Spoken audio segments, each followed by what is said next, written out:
What's up, folks? It's Mickle here, and today you're joining me to discuss my brand new book, How I Went from the Mobile Home to Where Moguls Roam. It is a transformative guide to creating a legendary lifestyle. The reason why I did this book is to give people a guide. I get questions all the time from so many people. How did you go from point A to point, Z, or however you want to call it? So there's a couple of pointers that I consistently kept pointing out to people, so I decided to pin it in a book, and so that's why we're here today. As you'll see, this is a very short book. It is only sort of 50 pages. You can get through it pretty easy, but I think it'll give you some guides, some sort of paths to take to help elevate where you are. Now, again, I'm from the trailer park. I think everybody knows that sort of trailer park terminology, what they think of. It's not high thoughts, that's for sure. And it's not to put people down from the trailer park. They're good people. It's just what tends to happen is the people that find themselves there, they have poor thinking. And it's the poor thinking that keeps most people poor most of the time. So it's about getting a better thinking pattern, getting better beliefs in yourself, setting goals, making steps, and eventually you're sort of on your way. So whether it's trailer park, the projects, or just sort of wherever you are in life on the lower economic scale, specifically economic scale, this will help you get better. So what we got here is a couple of things. I'll just tell you a little bit about the book. It's just broken down into 3 sections. The first section is sort of, the introduction, your mindset. What do you want in life? You got to know, what it is you want. What are you going for? What are you shooting for? And letting you know it's okay to have that mindset. It's okay to have more. It's okay to want more. Steve Harvey frequently says, I'm not in the need business. I'm in the want business. There's nothing wrong with being in the want business. You got to have a place to stay. You don't have to be confined to an 800 square foot condo or, whatever. You can have a lot more if that's what you desire. So you first have to understand that it's okay to want more. And so then we go into the dream, what are you dreaming about? What your day look like? What are some of the things you want? And what I do is give people some strategies on how to do that. So for example, what you see here, sorry, that's my pool guy. I never had a pool guy in my life until I moved into this type of lifestyle. And now, having a pool guy or a lawn guy or a trimmer guy, you've got a team of people that work with you. So I seriously did not plan that. It's just pool cleaning day. Going back to what I said, this is a Rolls Royce key fob for a Rolls Royce Phantom. I don't own a Phantom, but I'm thinking about buying one. But notice, I still have the fob. I have the key. So instead of, just reading and researching, I said, you know what? I went down and I sat in a Phantom. I've gone to several events where people have them. I've gotten a chance to be a part of them. I've driven the smaller sedan, more of your intro Rolls Royce, if you can call it that. But the Phantom is what I'm shooting for. So it was worth my time to buy a key fob, and this fob sits on my key intro, key chain coming in and out of the door. This is another key. This is for a Lamborghini. Long before I was seen driving a Lamborghini Aventador, I had fobs like this. I would wear t-shirts, I would wear hats. I would start to put myself into the conversation of what I wanted. Because I wanted to know if people would accept me saying I had that. This is before, and it's like, I didn't have the belief that I had it. I was thinking, well, if someone saw me driving a Lamborghini Aventador, would they stop me, question me, and start saying, what do you do? And try to see if I was really that guy. Some people didn't believe it. When I would wear the hats and the t-shirts, I would have some people just assume I worked at the dealership. I've never worked for Lamborghini, not a day in my life. I'm sure they're a great company, but I'm not a Lamborghini salesman. There's nothing wrong with that, but that's not what I do. Some people will have trouble believing what they're seeing, but you got to push past that and go anyway. So that's just sort of one example of believing what you want. And obviously, knowing I was in the trailer park, I knew I didn't want to be there. So you have to start saying, okay, well, where do I want to be? Again, you want a condo, you want a townhome, you want to live in New York City, you want to live overlooking Central Park, you want to live, for me, it was about being in Florida in these, fine communities filled with palm trees and all that stuff. So that's where I am. But I had to see myself there. I got out, I researched, I, did homework on the communities, what the vibe was like. One of the things that was very it caught me off guard was most of these multi-million-dollar homes, they're empty most of the time. I never expected that. I'm thinking once you get to this level, this is your house, this is where you're going to be. That's not the case. Most of the people in my community and others like it, they have multiple homes, and I didn't see myself getting to that level, having multiple homes in multiple states, but that's just sort of where it is. As you go down these paths, you'll start to find yourself in unfamiliar territory, things you never saw happening, but they'll happen. But I had to believe that. I had to start getting out, making the steps, making things happen, and that's really how it is. So again, what this book does is it tells you exactly how. Like, what were my thoughts? What were my dreams? What were my actions that helped me? I started, hanging around areas where people were infinitely rich. One of the areas is Palm Beach, which is not terribly far from here. I started having dinner in Palm Beach. I would have breakfast. I would ride my bike.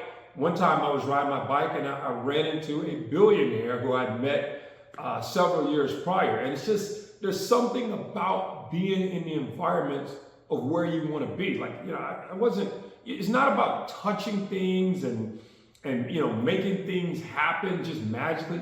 When you keep putting yourselves in the environments of where you want to be, you will start to gravitate to those things. It's kind of like the birds of a feather. It's like, and I'll use this as a poor example, but it's an example nevertheless. If somebody's out to go out and rob a bank and there's 3 guys in the car, the 2 guys in the front, they're, all into it, they're going to rob the bank. The guy in the back, he's just driving along. He has nothing better to do, so he starts hanging out. Well, what happens? Eventually, he gets the thoughts, or he gets the mindset that, you know what? I'm a bank robber too. It's that birds of a feather. You keep hanging around that stuff long enough, eventually a way will be made. I know some people get frustrated, and I used to as well. You start looking for immediate things or paths to this monetary, to monetize that success. So it's thinking, well, maybe I'll start trading stocks, or I'll buy real estate, or I'll start a business. And they get too focused on the how. Like, how is these things going to happen to me? Don't do that. You'll get so bogged down into the how, you'll start chasing everything. You're running after, okay, well, I'm a stock guy, so I chase all the stocks, I read all the stock books, or I'm a real estate guy. Don't really focus on the how, because chances are, and I've seen this several times, it's not going to happen how you thought it was going to happen. Like, I thought it was going to, for me, I would find myself in a place like this, in a community like this, based off X. It wasn't X. It wasn't even close. What will happen is opportunities will continue to open up. It's not immediately. It's not like some magic, you touch it and poof, it happens. It happens in its own time. Do not get too wrapped up into the how. Some people call it God, some people call it the universe. Whatever it is, it will make its way. It will unfold itself, and you will make these things happen. So don't worry so much about the how. Keep working. Of course, keep studying. There's nothing wrong with studying stocks, real estate, where I do both of those things, by the way. Small businesses, investments. I do all that stuff. But still, what I thought it was going to lead me here, it just wasn't it. So don't get too bogged down into that. And then the conclusion of the book is just about, learning how to enjoy the ride, the people, who do you want with you, and those types of things. In fact, just on the fly, just started this, I'm going to show you something real quick because I just got a call from a friend of mine. yachting was something that I thought I wanted. So you'll see right here, this is a yacht setup, private jet, helicopter, blah, blah, blah. You know, maybe you want those things. Maybe that's important for you. So what I found is, which I didn't know, as I put this back on the stand here, if you're going to deal with the yachting business and chartering yachts, I'm not at the buy a yacht level, but chartering yachts, if you're going to be dealing with that stuff, you have to learn that, there we go. You have to learn that you can't take everybody with you. I thought if you get a 100-foot yacht, which I literally just got, well, I'll be on it in about a month. I thought you could just bring all your friends and family and party. You can't. That was one of the things I learned about that level. No matter how big the yacht is, it could be 60 feet, it could be 300 feet, which is huge, by the way. I stick to the 105, 110-foot level yachts. But you can only bring, in some cases, 10 or 12 people. You can't bring everybody. So the enjoy part, you got to start feeling like, okay, wait a minute. Who's going to come with me? Who do I like so much that I'm willing to bring them with me on a yacht for the entire charter? Believe you me, feelings are going to get hurt. People are going to feel left out. Everybody's going to want to go. Everybody can't go. It is a very expensive undertaking. Everything has to be working right in your life for you to start chartering yachts. But still, that's not the point. The point is, I knew that was a vision of something I wanted. So one of the first things I did after I started to research yachts and where they go and the fuel and the cost and all that, I knew I wanted it enough to where I purchased a model. And that's what you saw over there.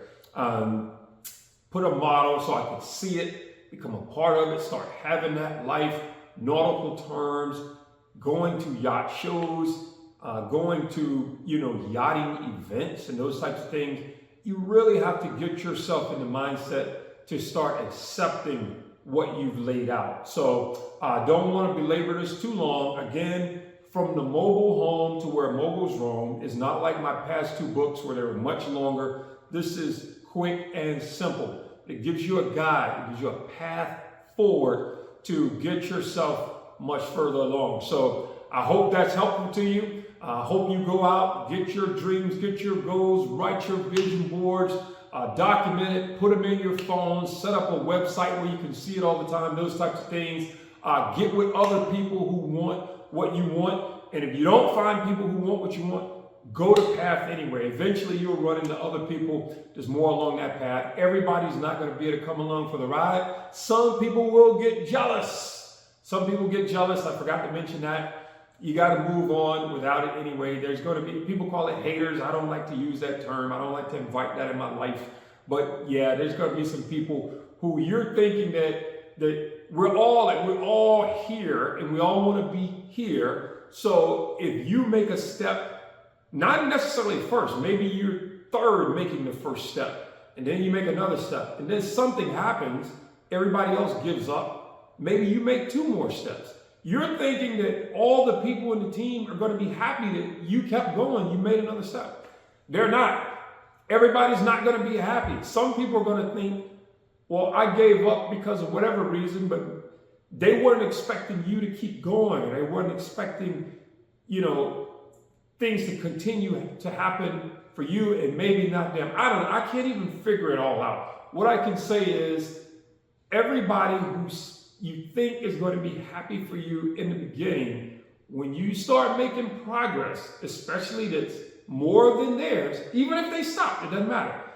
They're not going to be happy about it. And they will say things, they will start to distance themselves, even if you're trying to include them. It's just not going to work. That was a tough thing for me to get my head around, but unfortunately, it's the truth. So there you go.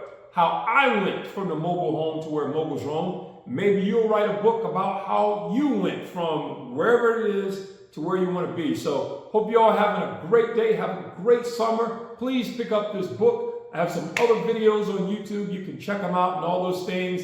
and we'll just have a great time enjoying our lives. So with that, from the mobile home to where moguls roam, I am Anthony Von Mickle. Activate Gorilla Grind mode. Let's work.